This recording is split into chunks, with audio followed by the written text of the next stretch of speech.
Hello and welcome to a brief overview of the NJD Spitfire Mark II, which at the time of making this video is for sale on eBay. So it's a double deck disco unit from the year of 1988, very typical unit of that era. It features the DM400 mixer, amplifier unit, and it has the NJD VS5000 decks, providing the turntables. I guess I'll start with the decks themselves. The VS5000 is well known for being having a few little issues, most of which I believe have been dealt with. This deck has certainly had some work done on it in its time. But here now, we've got a 12-inch on there, playing at 33. One of the common faults with these is the speed control, but as you can hear, speed control is working. That's the same on both decks, and it's also very smooth. This has been stripped down and cleaned. All the tracks have been decarboned, so that really does operate quite smoothly.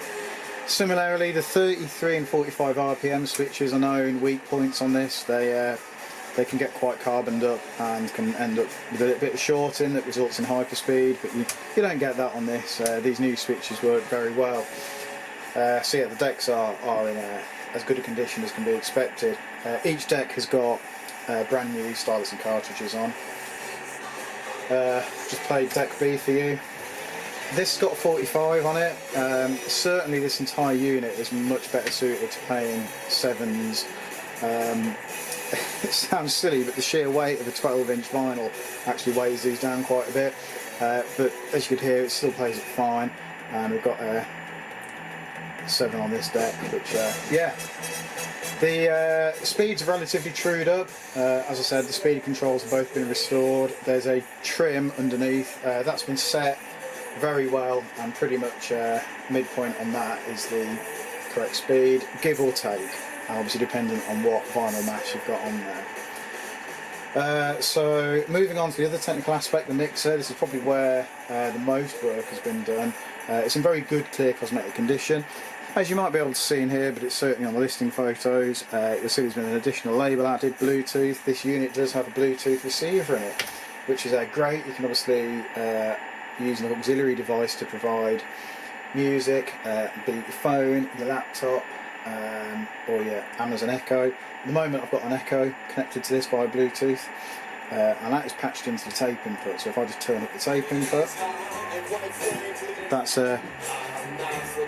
playing some DJ format there via the Amazon device. So it's really primed for like it's garden parties or your man cave, because you can stick your turntables on, but if you just want to chill out with some easy music, you can just connect it with a Bluetooth device.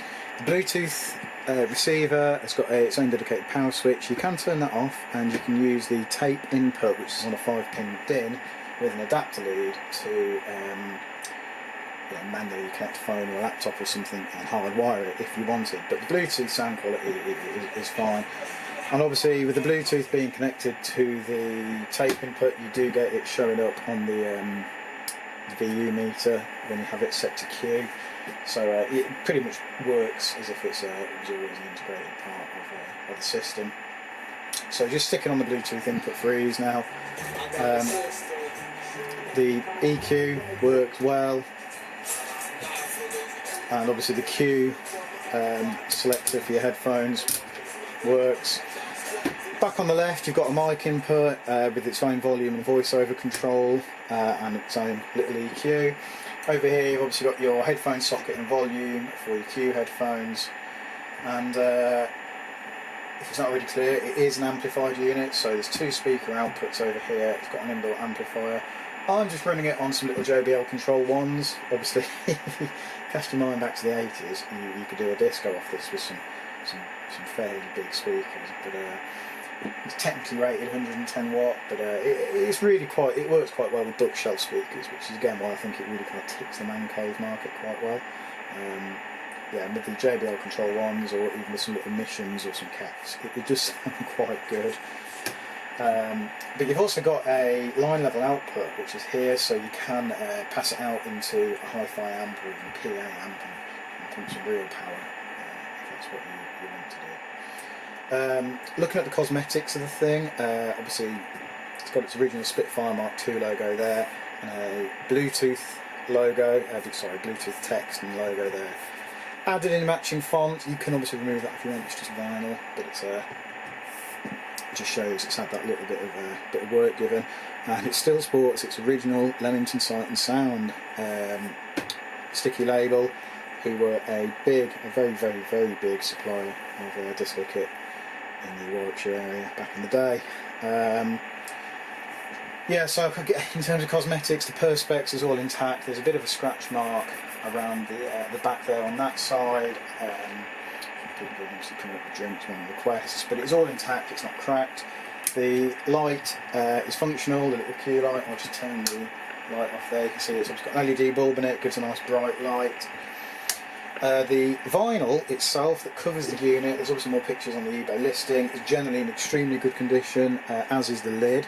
There's no significant rips or tears in it. The handle, nice and clean, and the catches work very well and aren't what I'd call rusty, they're quite shiny. There's a little bit of residue on the corner braces from gaffer tape of a certain vintage, which just won't come off, but it is generally an incredibly clean unit. The decks do have the mats, they're just not on at the moment. And as I say, it's got 2 new styling cartridges. I believe I've got a spare stylus and cartridge, which will come with it. They're quite hardy, these ones. And yeah, so I hope that's given you a bit of a view. Obviously, there's more pictures on eBay. And obviously, if you are watching this before the listings ended, any questions, just drop us a message.